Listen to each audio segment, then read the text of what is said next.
Hi everyone, Movie Club here. In this video, I'm going to explain a movie named Good Will Hunting, one of the psychological drama film released in 1997. Before we get to the storyline, I'd like to wish everyone happy and great day.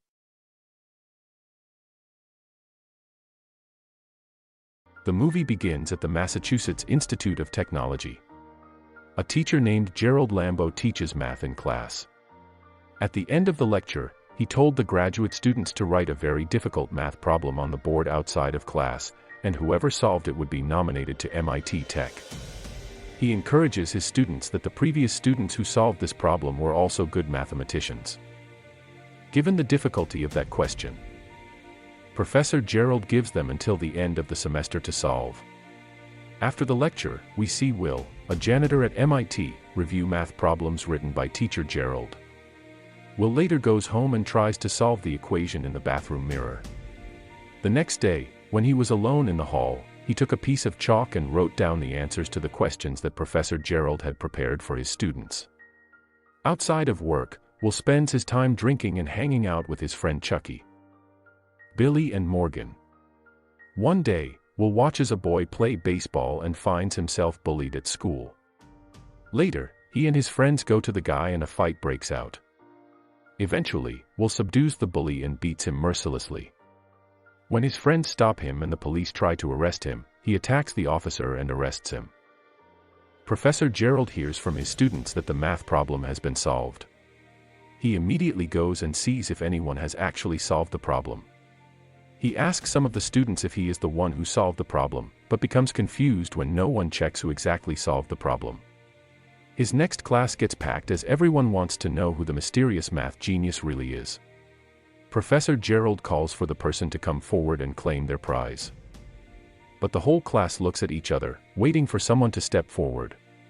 Professor Gerald says he wrote another math problem that took students 2 years to solve without anyone saying he solved it. Professor Gerald, who did not know who the faceless mathematical genius was, took the test.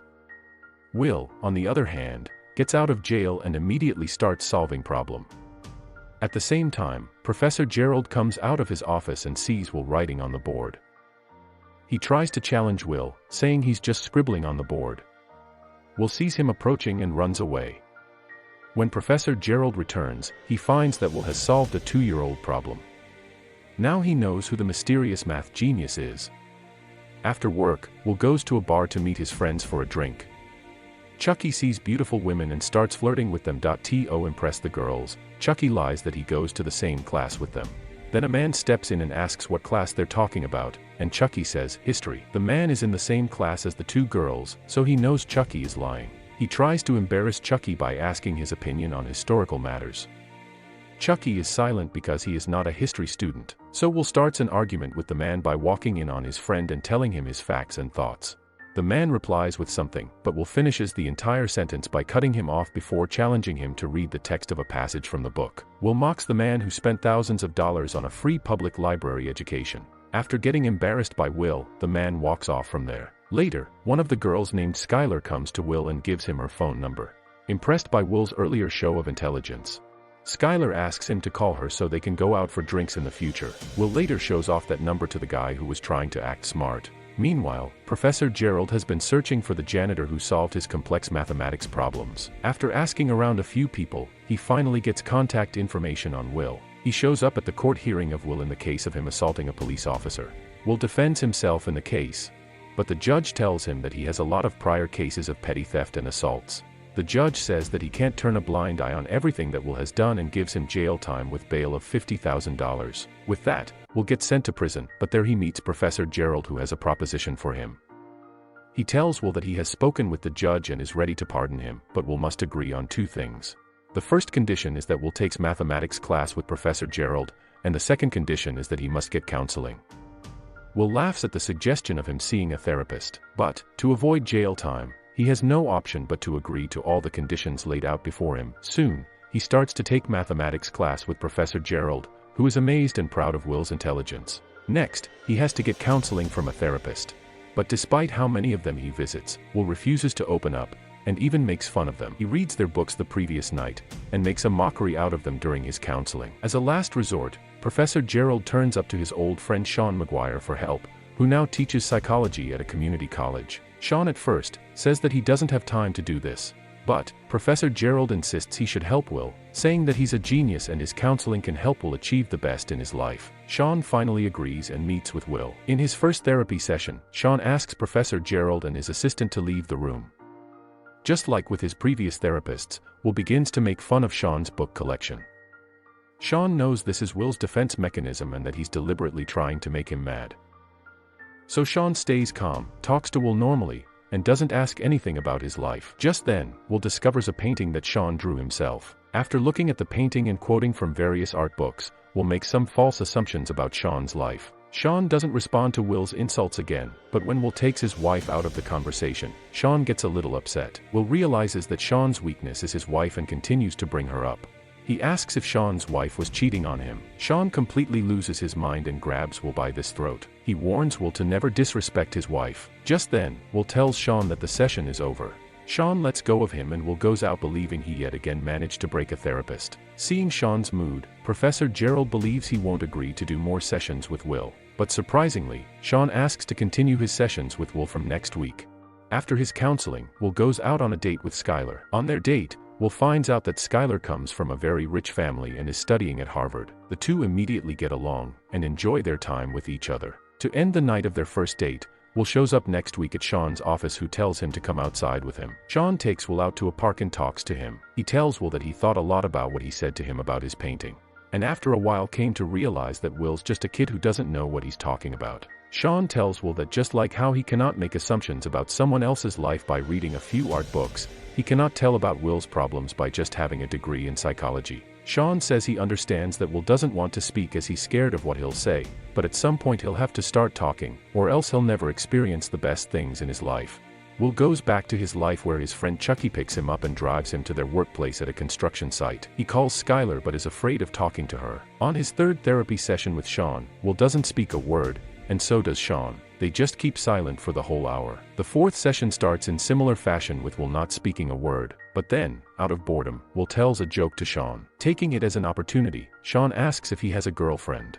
Will then tells him about Skylar and how he hasn't been in contact with her ever since their first date. Sean asks why, and Will replies that he feels Skylar is too good for him, and if he continues talking to her, it'll just ruin everything. Sean then tells him that no one is ever too good or perfect. Everyone has flaws, but what matters the most is if that person is perfect for you or not. To get the message more clear to Will, Sean tells him about how his wife, the most beautiful person he ever saw and the one who he fell in love with, used to fart in her sleep. This changes the whole atmosphere inside the room. Will and Sean start to laugh uncontrollably. At this moment, they get closer to each other, and Will starts to get comfortable around Sean. The session ends with Sean advising Will not to think that Skylar is too good for him. He should rather ask if they'll be happy together. Will is so concentrated on what Sean just said that he has to be reminded that their session is over. Encouraged by Sean's words, Will goes to Skylar's dorm and asks her out again. Skylar says that she wants to go out with him, but she has a very complex problem to solve, which can take her hours or even days. Will cannot wait anymore to see her, so he solves the problem on a napkin and hands it over to her. With nothing more to worry about, Skylar and Will head out for their second date. Skylar asks Will about his family, and Will lies to her that he has 12 brothers. Skylar asks Will to tell her the names of each of his brothers, and Will answers with 12 random names in a sequence. Doubting if Will is telling the truth, Skylar asks him to say it all again. But being the genius he is, Will repeats the names in their correct order. He meets Sean on his next therapy session, and asks if he has ever regretted meeting his wife, given that after she died, he was left with a great pain to deal with. To answer his question, Sean tells him the story of how he met his wife. He says that he first saw his wife while waiting in line with his friends to get tickets for what would be an iconic baseball game. Will gets excited thinking that Sean watched that game live in the audience and not on TV. He asks about the moment and Sean details everything that went down in that game. But then, Sean reveals that he watched the game later on TV. As he left his friends to go out on a date with the girl he just met, the girl who would turn out to be his wife, Will simply cannot believe that Sean gave up on a historical game, just so he could spend some time with the girl. Now back to Will's question, Sean answers that he has never regretted not watching that game live in the audience, and he certainly has no regrets meeting his wife while being together. Skylar asks Will to introduce her to his friends and family.